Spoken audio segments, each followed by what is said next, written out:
नमस्कार, मेरा नाम डॉक्टर सुवर्चला जीवा फर्टिलिटी सेंटर्स में साइंटिफिक डायरेक्टर हूँ। एंडोमेट्रियोसिस की वजह से इनफर्टिलिटी हो सकता है क्या? एंडोमेट्रियोसिस एक क्रॉनिक गायनोकोलॉजिकल इशू है जहाँ पे एंडोमेट्रियम यानी गर्भ का जो अंदरूनी लाइनिंग होता है वो वाला टिश्यू कहीं और भी बढ़ने लगता है। ये एक्टोपिक यानी बाहर एंडोमेट्रियम के बाहर जो टिश्यू बढ़ रहा होता है ये ओवरीज पे देखा गया है, फैलोपियन ट्यूब्स, यूट्रस के बाहरी भाग पर, पेल्विक ऑर्गन्स में देखा गया। और एंडोमेट्रियोसिस की वजह से पेन हो सकता है, इन्फ्लेमेशन यानी सूजन और इनफर्टिलिटी भी हो सकता है। पहले देखते हैं एंडोमेट्रियोसिस कहाँ हो सकता है। जैसे मैंने कहा ये जो इम्प्लांट्स होते हैं एंडोमेट्रियम का जो सेम जैसा टिश्यू कहाँ हो सकते हैं, पेल्विक ऑर्गन्स में हो सकते हैं, ओवरीज में, पेल्विक ट्यूब्स में, पेरिटोनियम में हो सकते हैं। और इनका रिस्पॉन्स सेम जैसे एंडोमेट्रियल लाइनिंग का होता है वैसे होता है। तो जब प्रोजेस्टेरॉन और ईस्ट्रोजन वगैरह सब रिलीज होते हैं ये टिश्यू भी बढ़ने लगता है, सेम रेस्पॉन्स देता है। और मेंस्ट्रुअल साइकिल के दौरान ये भी थिक होता है, ब्रेक डाउन होता है और ब्लीड होने लगता है। और इसकी वजह से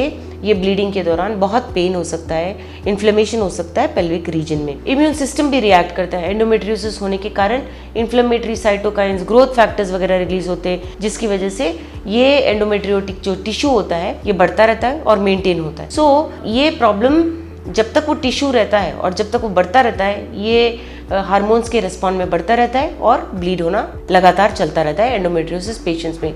यही नहीं, एंडोमेट्रियोसिस की वजह से एडिशंस और स्कार्स भी हो सकते हैं। ये जो बार बार ब्लीड होता रहता है इसकी वजह से हीलिंग के टाइम स्कार टिश्यू हो सकता है और ये स्कार टिश्यू बाकी जो इर्द गिर्द ऑर्गन्स होते हैं उस चिपका सकता है फाइब्रस टिश्यू के द्वारा। इसकी वजह से इनफर्टिलिटी भी हो सकता है। कैसे?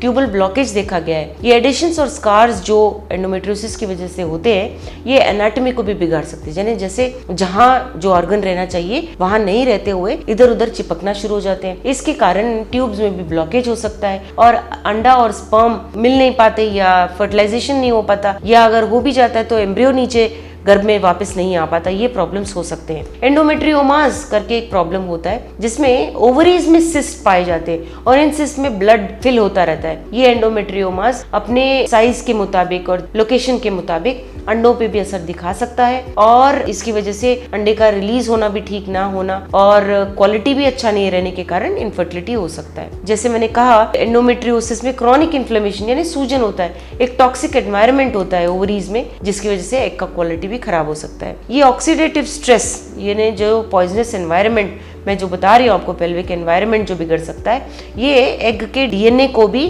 खराब कर सकता है जिसकी वजह से एग का फर्टिलाइजेबिलिटी यानी कि एग फर्टिलाइज होने का कैपेसिटी भी खो सकता है। यही नहीं, एंडोमेट्रियोसिस के कारण जो एटमॉस्फेयर है वो स्पर्म और एग के लिए अच्छा नहीं होता है। स्पर्म अंडे तक पहुंच नहीं पाता, वहाँ पे टॉक्सिसिटी ज़्यादा होने की वजह से स्पर्म फंक्शन कम हो जाना, फर्टिलाइजेशन या एम्ब्रियो इम्प्लांटेशन भी बिगड़ जाना एंडोमेट्रियोसिस पेशेंट में देखा गया है। एंडोमेट्रियोसिस पेशेंट्स में प्रोजेस्टेरॉन रेजिस्टेंस भी देखा गया है। इसकी वजह से यूट्राइन लाइनिंग ठीक से बढ़ता नहीं है और जिसकी वजह से प्रेगनेंसी नहीं आने के चांसेस होते हैं। इन पेशेंट्स में ईस्ट्रोजन नामक हार्मोन ज़्यादा होता है, इसकी वजह से इम्बैलेंस तैयार हो जाता है और ये एंडोमेट्रियोसिस ज़्यादा बढ़ने के चांसेस देखे गए ईस्ट्रोजन पेशेंट्स में। सो इसके कारण स्पर्म ट्रांसपोर्ट पे, फंक्शन पे, पेल्विक एनवायरनमेंट में यानी कि पूरा वातावरण पे असर देखा गया है। सर्वाइकल म्यूकस पे भी असर देखा गया है। सर्वाइकल म्यूकस अगर ठीक ना हो तो स्पर्म अंडे तक पहुंच नहीं पाता। इसके कारण अगर एम्ब्रियो भी तैयार हो जाए तो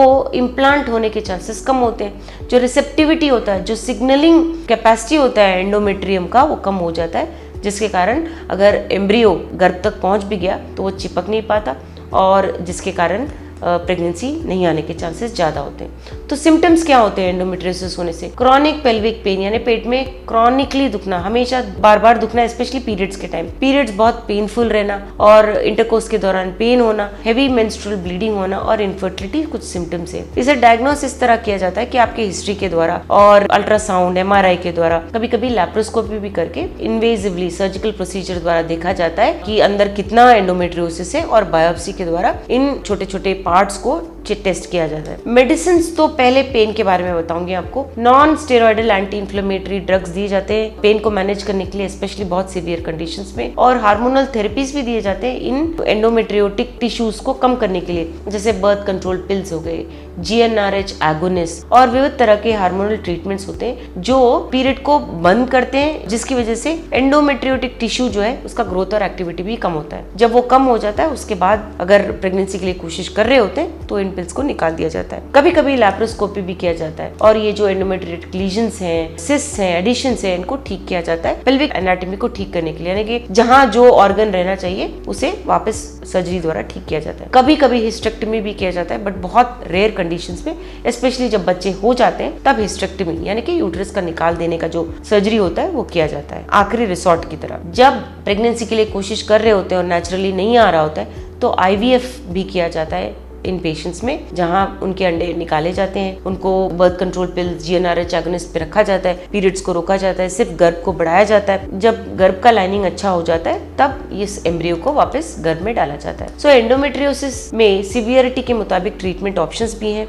उसको कैसे ट्रीट करना चाहिए, आपके बच्चे हो गए हैं क्या या बच्चों के लिए कोशिश कर रहे हैं, ये सब देखते हुए ट्रीटमेंट किया जाता है। लेकिन अगर आपको इनफर्टिलिटी का प्रॉब्लम है एंडोमेट्रियोसिस की वजह से तो भी बहुत सारे ऑप्शंस उपलब्ध हैं। इसके बारे में और जानकारी के लिए अवश्य जीवा फर्टिलिटी सेंटर आए। Thank you. हमने इस वीडियो को बनाने में बहुत मेहनत की है, ज़रूर हमें सब्सक्राइब और लाइक कीजिए। Thank you.